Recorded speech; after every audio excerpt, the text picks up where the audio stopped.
Hello all, welcome to my channel. Today I'll discuss a poem. The name of the poem is Out of the Cradle, Endlessly Rocking, which is written by Walt Whitman. Out of the Cradle, Endlessly Rocking. It is a poem which features a young boy walking on the beach who finds two mockingbirds nesting and he watches them. So the poem is about a young boy walking on the beach who finds two mockingbirds nesting and watches them. The female bird fails to appear one day and the male bird cries out for her. The bird's cries creates an awakening in the boy who translates what the male is saying in the rest of the poem.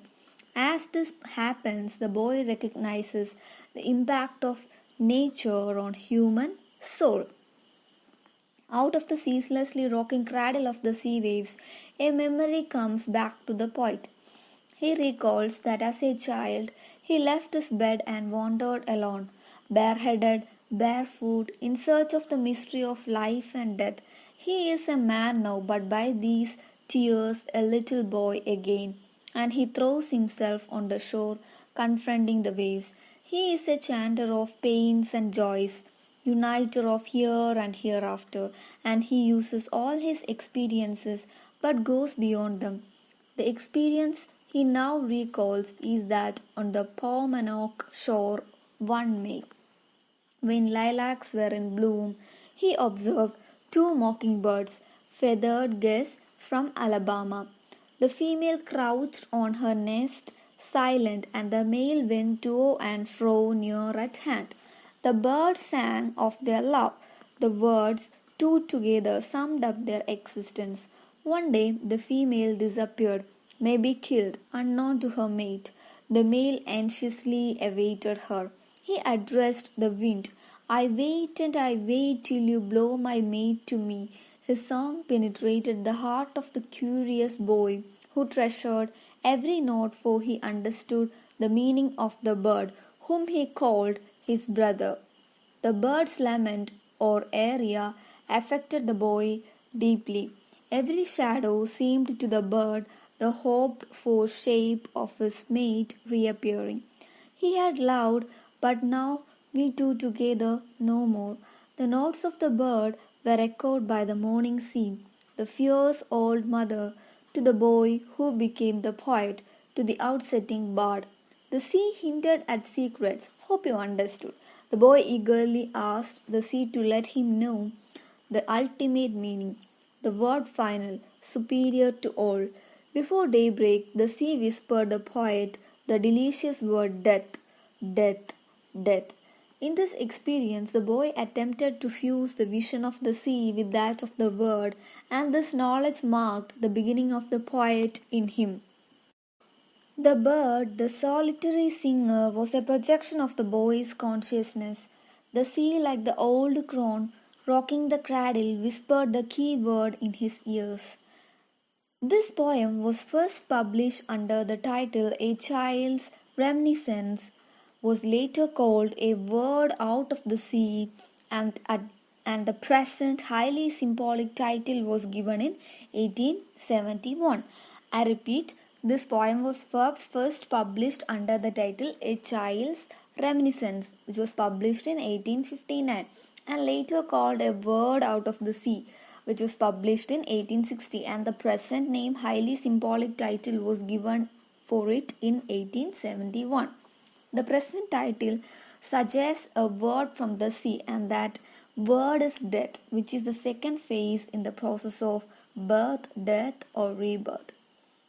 The poem, an elegy, is thought to be based on an intensely personal experience of the poet. Just what that experience was is a favorite but fruitless field of speculation for Whitman's biographers. The poem asserts the triumph of the eternal life over death.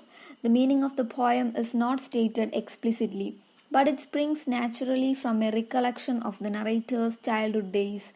Whitman imaginatively recreates the childhood experience of this inquiring lad and also shows how the boy becomes a man and the man a poet. This time sequence is as much the essence of the poem as is the growth of the consciousness of the poet. Memory plays an important part in this dramatic development. First, the boy tries to observe the moving song of the mockingbird. Later, the boy replaces the bird as a significant character in the drama because he attempts to fuse the substance of the bird song with the secret emanating from the sea. This synthesis is, in sequence, his poetry.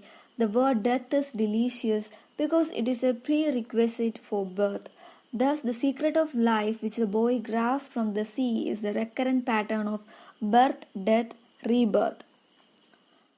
Out of the Cradle, Endlessly Rocking is one of Whitman's great poems because of his use of image and symbol. The title itself is a symbol of birth. The sun and the moon, the land and the sea, and the stars and the sea waves contribute to the atmosphere and symbolic scenery in the poem.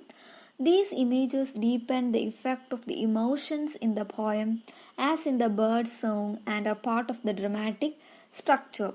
The poem is very melodious and rhythmic and may itself be compared to an aria. In opera, an aria is an elaborate melody sung by one voice. Its use of dactylic and trochaic meter is very appropriate in describing the motion of the sea waves and their meaning. Out of the Cradle, Endlessly Rocking is a poem by Walt Whitman. This is a repetition. It is one of Whitman's complex and successfully integrated poems. Whitman used several new techniques in the poem. One is the use of images like bird, boy, sea. The influence of music is also seen in opera form. Some critics have taken the poem to be an elegy mourning the death of someone dear to him. The basic theme of the poem is the relationship between suffering and art. It shows how a boy matures into a poet through his experience of love and death. Art is a sublimation of frustrations, and death is a relief from the stress and strains caused by such frustrations. The language is similar to There Was a Child Went Forth. Thank you.